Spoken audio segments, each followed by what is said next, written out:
আজকে পোলাও চাল দিয়ে ডাল দিয়ে খিচুড়ি রাঁধবো। প্রথমে আমি যে ডাল নিলাম, পোলাও চাল,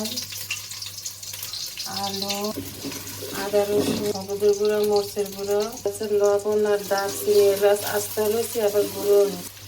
আজকে একটা নতুন হাঁড়িতে রান্না করতেছি, স্টিলের হাঁড়ি।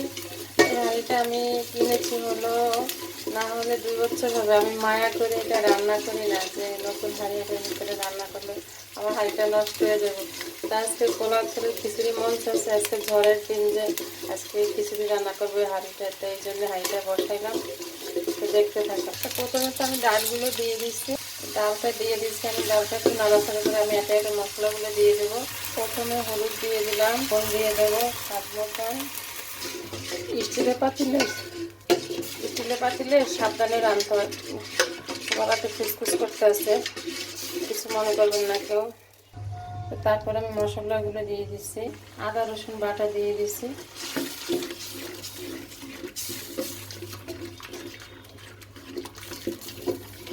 কারণ ডালটা পোলাও চালের সাথে সিদ্ধ হবে না, তার জন্য আমি ডালটাকে আগে একটু ভালো করে কষায় নেব, তাহলে পোলাও চালের সাথে খিচুড়িটা আমার সুন্দর হবে এবং ডালটা গলে যাবে। ঠিক আছে, তার জন্য আমি ডালটাকে সিদ্ধ করে নিয়েছি। এবং আপনারা এভাবে ডালটা আগে সিদ্ধ করে নেবেন পোলাও চালের সাথে।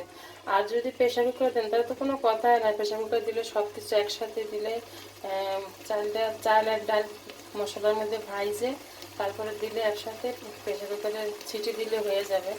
আর যখন হাঁড়িতে আমি রান্না করি তখন আমি এইভাবে ডালটাকে আগে মশলার মধ্যে একটু কষায় নিই, তারপরে যে আমি চালটা দিই, তাহলে একটু ভালো হয় খিচুড়িটা। ডালটাও সুন্দর করে, যেহেতু আমার ডালটা একটু বড়ো বড়ো, এটা একদম দেশি ওই ছোটো পিওর মশাই ডালটা না, এটা ইন্ডিয়ান ডালটা, তার জন্য আমি ওইভাবে দিছি। তো দেখতে থাকুন। আমি 3টা তেজপাতা দিয়ে দিচ্ছি, এর সাথে আমি একটা বড় আলু নিয়েছি, আলুটা দিয়ে দেব। আলুটা দিয়ে আমি কিছুক্ষণ নাড়াচাড়া করতেছি, একটু কষিয়ে নেব আলুটা দিয়ে। তারপরে আবার আমি চালটা দিয়ে দেবো। আলুটা আর ডালটা একটু ভালো করে কষুক, মশলাটা গন্ধ চলে যাক। এখন আমি একটু পানি দিয়ে দিচ্ছি, তো পানিটা একটু ঢাকনা দিয়ে দেবো, মশলাটা কষতে থাকুক এবং আলুটা ডালটা সিদ্ধ হোক, তারপর আমি চালটা দিয়ে দেবো। তো আমার এইগুলো অনেকটা সিদ্ধ হয়ে গেছে, এখন আমি চালটা দিয়ে দেবো। এটা দেওয়ার আগে আমি এই যে এটা দিয়ে দেবো, স্বাদে ম্যাজিক, মনিমিসি ম্যাজিক, এটা দিয়ে দেবো। এটা দিলে একটু আমি এই খিচুড়ি বা দেখা গেল সবজি রান্না করলে এটাতেই মাঝে মাঝে তাহলে অনেক টেস্ট হয়।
ছাত্ররা আছে এবং আমাদের শহর সিটি কর্পোরেশন পুরসভাগুলিতে জলবদ্ধতা হওয়ার সম্ভাবনা আছে।